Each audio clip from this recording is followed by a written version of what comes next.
दिन पहले हम जब सीएए पर चर्चा कर रहे थे तो कादरी साहब भी हमारे साथ थे और उन्होंने कहा कि इसको लेकर एक भ्रम नहीं फैलाने की कोशिश करनी चाहिए। अब मैं कादरी साहब आपसे पूछ रही हूं, यहां पर कुछ मौलाना है जो कह रहे हैं कि यहां एक समाधान निकलना चाहिए, मिल बैठकर बातचीत से ज्ञानवापी के लिए। अयोध्या के बाद यह बड़ा संदेश आ रहा है। कादरी साहब देखिए, जो गौरी श्रृंगार की पूजा के लिए जो काम हिंदू पक्ष की तरफ से किया गया था, आज कोर्ट ने उन्हें उस बात की इजाज़त दे दी जो 1993 तक वहाँ पर पूजा हुआ करती थी। और एज पर 1991 वर्शिप एक्ट उनको रोकना गलत था, ये मैं आपसे कह रहा हूँ, क्योंकि पहले से वहाँ पूजा होती आई थी, पूजा हो रही थी। 1993 में एक पॉलिटिकल स्टंट लेते हुए वहां पर जो भी सरकार थी वो सरकार ने उस पूजा को रोका और एक नए विवाद को वहां पर जन्म दिया गया। लेकिन आज मैं हिंदू पक्ष से यह कहना चाहता हूं कि पहले भी नीचे पूजा होती थी, ऊपर नमाज होती थी। सर प्लीज, नीचे पूजा होती थी, ऊपर नमाज होती थी। आज आपको परमिशन मिल गया पूजा का, तो अब आपको फौरी तत्काल ये चाहिए कि सारे ज्ञान व्यापी से आप विड्रॉ हो जाए और पुरानी कंडीशन बरकरार रखे। आप नीचे पूजा करेंगे, हम ऊपर नमाज पढ़ेंगे। सुजाता जी, मैं पूछना चाहता हूँ, बहुत जिम्मेदारी से कादरी साहब ने बहुत अच्छी बात बोली कि उस समय में वो गलत था, तो मैं आज बहुत जिम्मेदारी से यहाँ पूछना चाहता हूँ, आप राष्ट्रीय चैनल पर स्वीकार कर रहे हैं कि सनातनियों के संग गलत हुआ।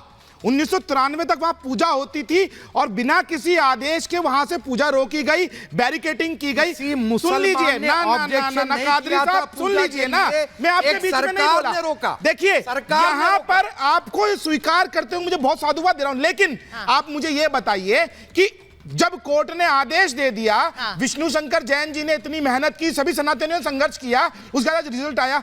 जब ये रिजल्ट नहीं आया था तब आप झंडा लेके क्यों नहीं खड़े हुए कि हिंदुओं को उनका अधिकार मिलना चाहिए? मतलब हम लड़कर अपना अधिकार लें, उसके बाद आप गंगा जमनी तहजीब की बात करें। एक बात कही है, लेकिन जब ये चीज थी, हमारे संग अन्याय हो रहा था, तब आप लोग चुप बैठे हुए थे, तब आप कहां थे? नहीं, उन्होंने बड़ी कादरी साहब, आपने जो बात कही है, आपने कहा कि किसी मुसलमान ने वहां पर पूजा नहीं रुकवाई, ये बिल्कुल सही बात है, आप ये मान रहे हैं। लेकिन फिर वही बात है कि अगर आज पूजा का अधिकार की बात हो रही है, यानी एक पुरानी व्यवस्था को फिर से शुरू किया जाना है, मुझे 2 सेकंड, तो उसमें दिक्कत क्यों होनी चाहिए? मुझे 2 सेकंड देखिए, मैं इसलिए जब से ज्ञानव्यापी का इश्यू उठा है, हर वक्त एक बात कहा हूं मैं कि इसको जो है हिंदू मुस्लिम का आप जो है विवाद ना बताएं, ठीक है, अंजुमन कमेटी का विवाद बताएं, मैं मान लूंगा, क्योंकि मुसलमानों ने कोई वहां पर पूजा ना रोकी थी, ना मुसलमानों को दिलचस्पी थी, और ना ही तहखाने पे मुसलमानों का दावा था।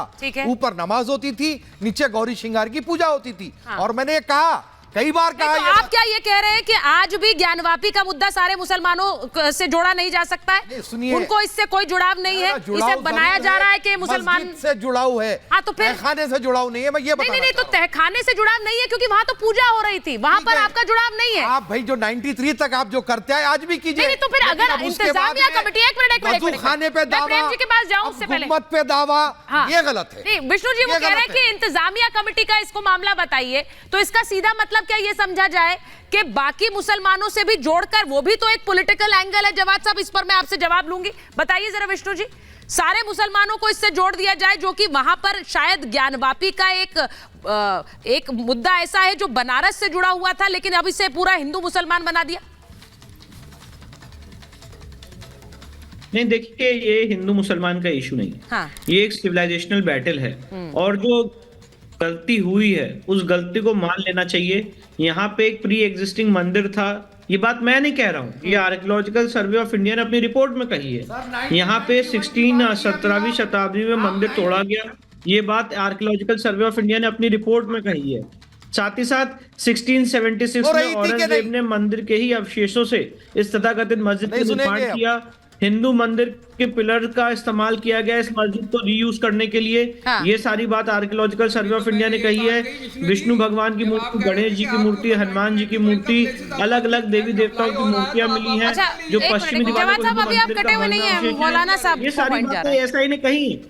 मैं एक चीज पूछना चाह रही हूँ, ऐसा कहना चाहता हूँ सर, गौरी श्रृंगार पूजा के लिए 1991 एक्ट का उल्लंघन हुआ, तो क्या अब आपका जो दावा ज्ञानव्यापी मस्जिद पर है, मस्जिद आलमगिरी पर है, क्या वो दावे का वापस ले लेंगे?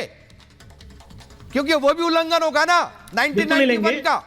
आपको केस के फैक्ट्स बता देता हूँ, सुन लीजिए। अरे सर, आप थोड़ा ऐसे अगर चीखें चिल्लाएंगे तो मेरी बात आपको समझ नहीं आएगी। मेरी बात भी तो सुन लीजिए।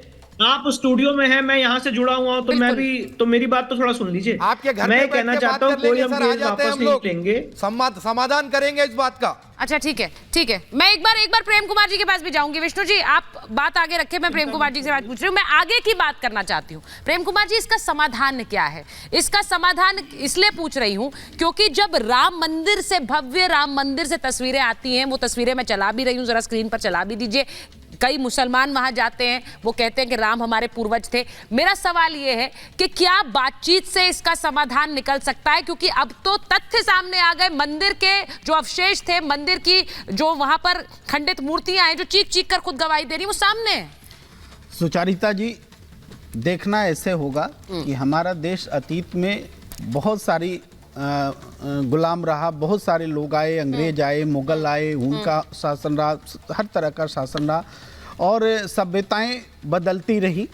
तो उसके हिसाब से हमें अपने भविष्य को देखना है और नित्य रोज ऐसे विवादों का पटाक्षेप हो, इसके लिए हमें एक सॉल्यूशन लेके आना है और उसी का नाम था 1991 का वॉरशिप एक्ट। तो अब जो है हमारे पास ये चुनौती है कि नियमित रूप से हम क्या मुगल कालीन समय के जो भी कुछ चीजें हुई हैं उसको ही पुनः परिवर्तित करने में लगे रहेंगे, या अगर ऐसा है तब तो इस समाज में बौद्ध कालीन भी बहुत कुछ था, जैन कालीन भी बहुत कुछ था। तो हम कब तक इस लड़ाई को लड़ेंगे? क्या हम अपने भविष्य के लिए इन विवादों का खात्मा नहीं करें? आज अदालत में एक पक्ष के पक्ष में आया तो वो संतुष्ट है, कल ऊपरी अदालत बदल देगी तो वो नाखुश हो जाएगा। लेकिन उससे तो बेहतर है कि बैठ करके इस मसले को हमेशा के लिए नहीं, ये बात और मसला ना ये पैदा बात हो, बार-बार कही जाती है। मैं विष्णु जी के पास जाऊं उससे पहले, क्योंकि ये प्लेसेस ऑफ वर्शिप एक्ट इस पर लागू नहीं होता, ये तर्क आप कई बार दे चुके हैं विष्णु जी, मुझे लगता है वो एक बार फिर से दोहराने की जरूरत है। लेकिन राज मिश्रा जी, ये आज के लिए तहखाने में जो पूजा की इजाजत दी गई है, मैं सिर्फ ये पूछना चाह रही हूं कि इतने साल तक वो पूजा होती रही, फिर एक सरकार ने उस पर रोक लगाई, या कादरी जी ने कहा मुसलमानों ने नहीं रोक लगाई, फिर से उसकी इजाजत दी गई है, इसके मायने क्या है? खासकर ऐसे समय में जब भव्य राम मंदिर बना है और इतने लोग जा रहे हैं वहां पर दर्शन के लिए।